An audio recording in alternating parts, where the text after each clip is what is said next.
Banshee on the beat.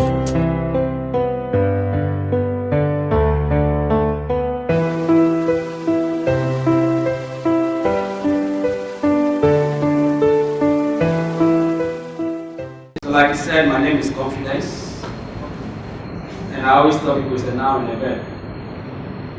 And I will speak to you briefly on innovation in the informal sector. You know, it's always important to understand that I hope I can freely move. As a lecturer, we always move. So it's always important to understand that the world of business is changing every now and then. Some of us have been in the system, observed various patterns of businesses and how the shift has been so rapid. And one of the things I've realized is one key phenomenon called innovation. Innovation. And so I just want us to just go through some 10 minutes or less than that. It's not a lecture anyway, it's just a presentation.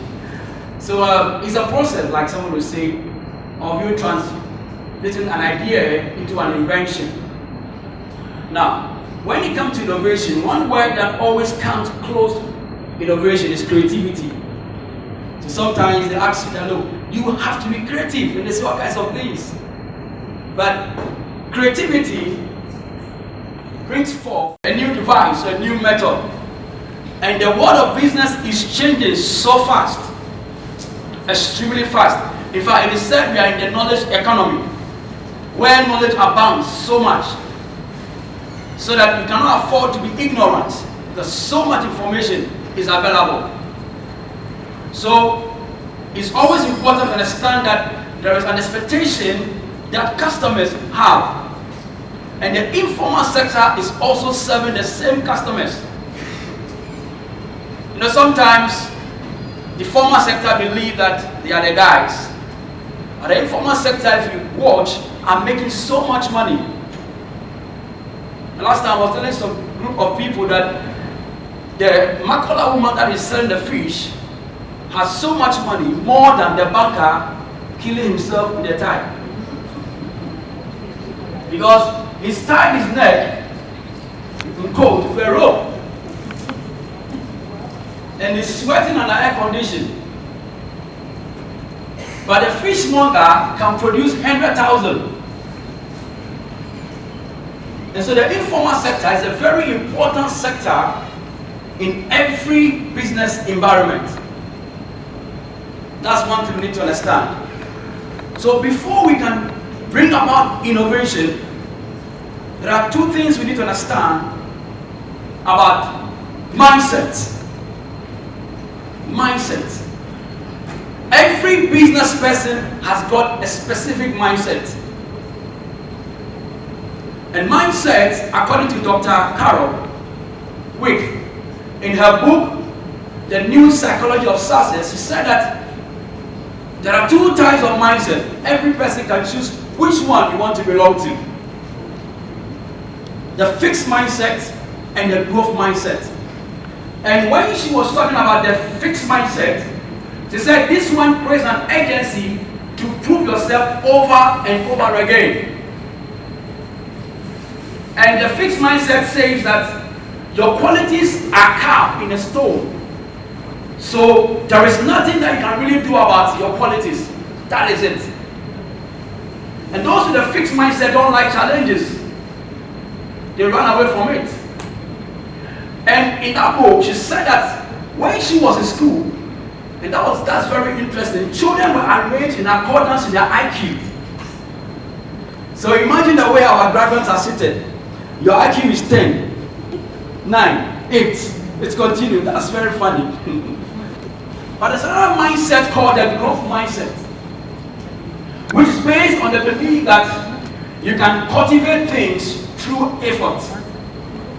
And so they analyze and realize that people like Charles Darwin, Tolstoy, Uga, the greatest golfer that ever lived, and all kinds of persons were ordinary children. In fact, some of them, there was no grace about them. But they decided not to have the fixed mindset, but the growth mindset. To embrace challenges. To bring about innovation in the informal sector, we need to employ the growth mindset. Because the fixed mindset will not help us. This is how it's been done so many years, so nothing can be done about it. But the world is changing. In fact, change is the only constant. It is said that two things: either you change or the change changes you. And it's more painful when change changes you as compared to when you change.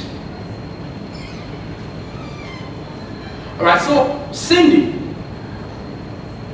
she failed in her photography course, but she became one of the greatest actors.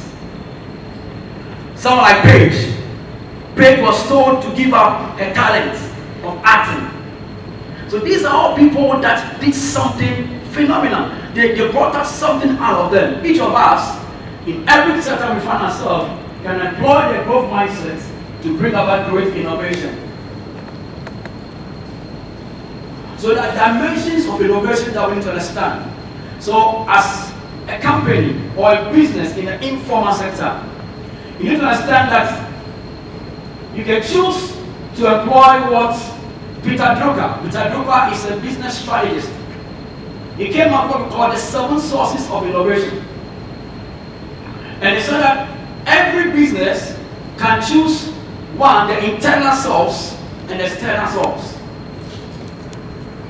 And I said earlier on, the world is changing very fast. Change is constant.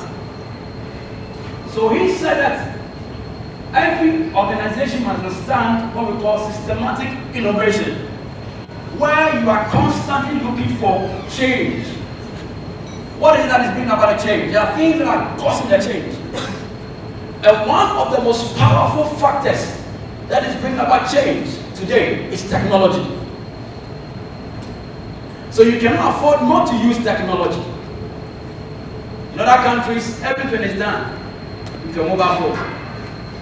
Today, you can move money from your account out, in and out, pay people, and you may be step in the bank from January to December. Pretty soon, there will be other things. So, Peter said that it's about systematic analysis of the opportunities that the change bring about. Every change brings about an opportunity for the business person. Recently, I saw Agbolobi.com. I don't know if any of you have seen that. You know Agbolobi, where the spare parts are. The world of spare parts. So I saw Agbolobi.com and I said, wow, that's great. So they move the spare parts because sometimes going there is wahala. You drive past and the guys there are wanting to stop you, and if you don't take care, they will sell something for you that you'll never forget all the days of your life. And so if there's Agbolobi online, I don't need to worry myself to go out there and struggle. I can just go online, order my spare parts, and I have it. And what they have done is that they have branded a card called the name Agbolobi online, right just a few distance from Agbolobi. You are having a business that you are into fashion. You may choose not to just only sew for people, but to organize a fashion show or to organize a sewing competition for secondary schools. You can choose that, okay, I will not only cook, I can do something different. The unexpected, you don't know what will happen, but that also is a source of innovation. Because when you get out there, you are going to get feedback from that segment of the market, which you can use to improve your business. Innovation based on process need. Process is very important in every business. Quite recently, what I did training with some of our workers, and then we took the process that the institution goes through and realized that our process has got 10 stages. I said, wow. So I told him that, look, let's see how we can reduce the 10 stages to a certain number, and how can we minimize the number of time you spend with one client. In fact, there are 2 places I hate to go. One of them is the banking hall. Because you can waste the whole day if you are not fortunate. And if you are not fortunate and the system decides to travel, like they say, the system is down. Down from where? Alright, so the process, you should work on how to bring innovation into your process. That is why today a lot of businesses are working on their process, bringing innovation.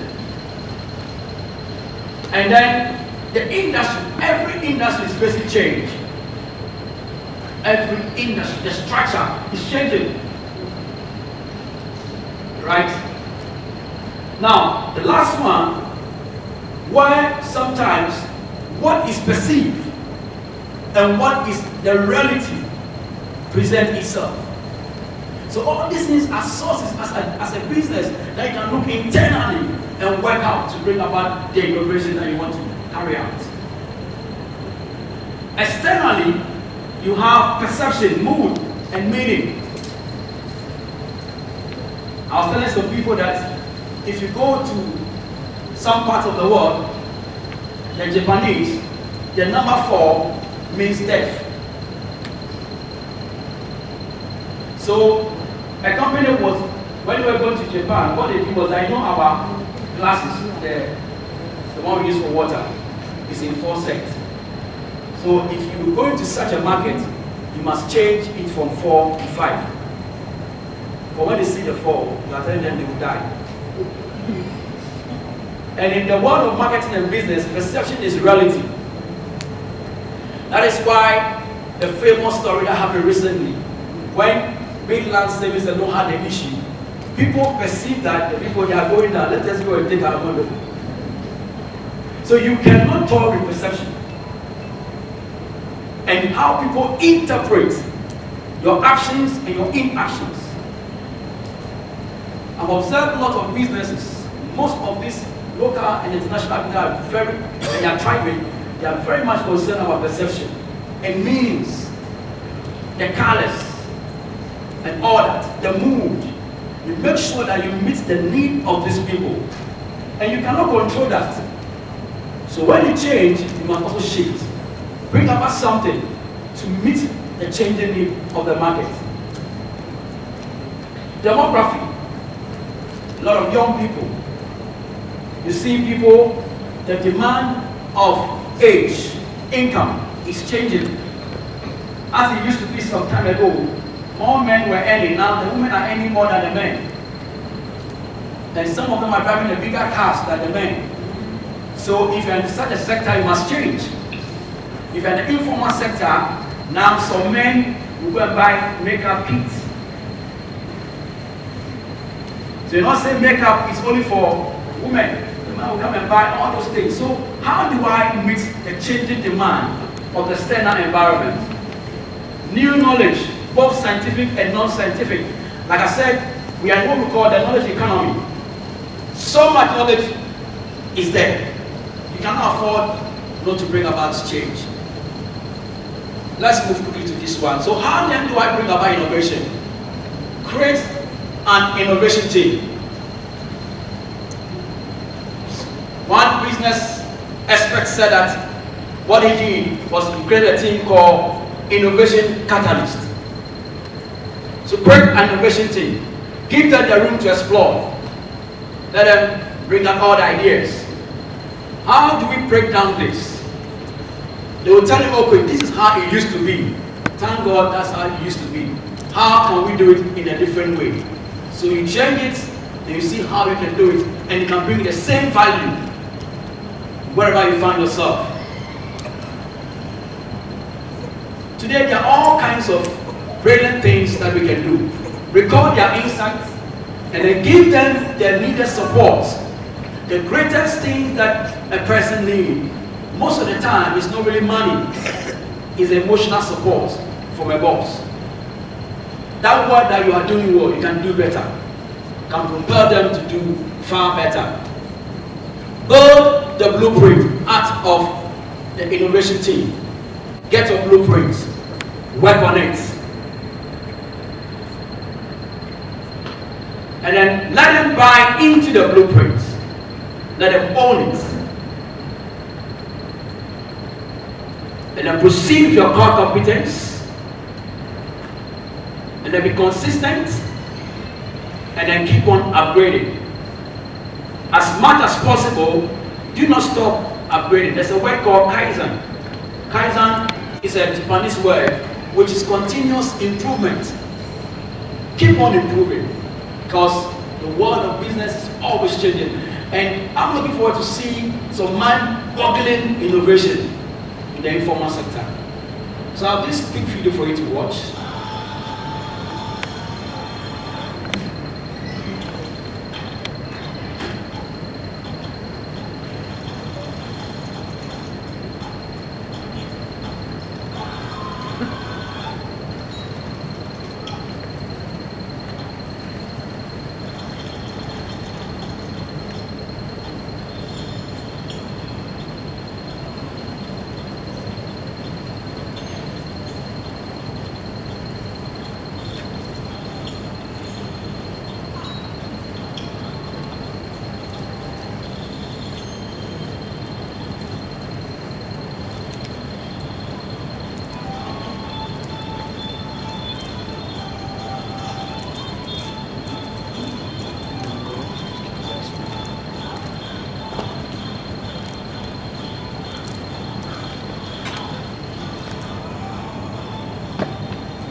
That is woo.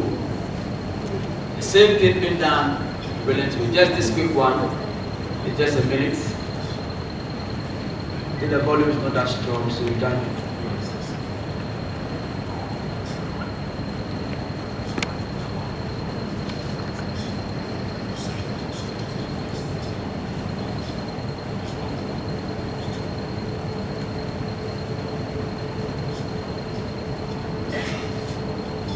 That's how things used to be, the status quo.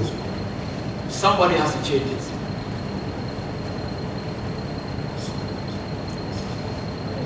Think about it.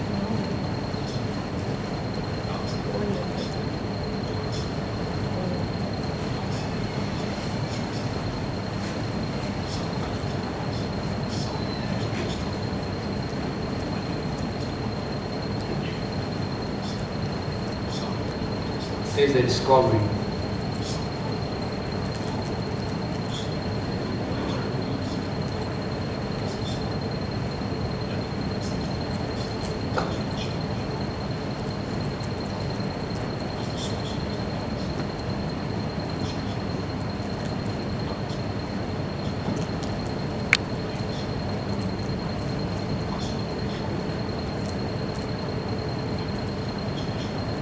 As you imagine, bringing about innovative concepts.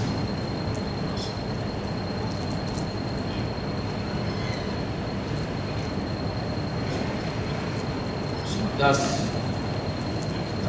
the phone sector.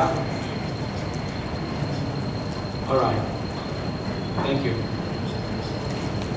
So, ladies and gentlemen, I'm looking forward to see something amazing in Ghana. And I know as you are graduating, you will put together a team. Do something. Bring about something innovative. That will bring all the money.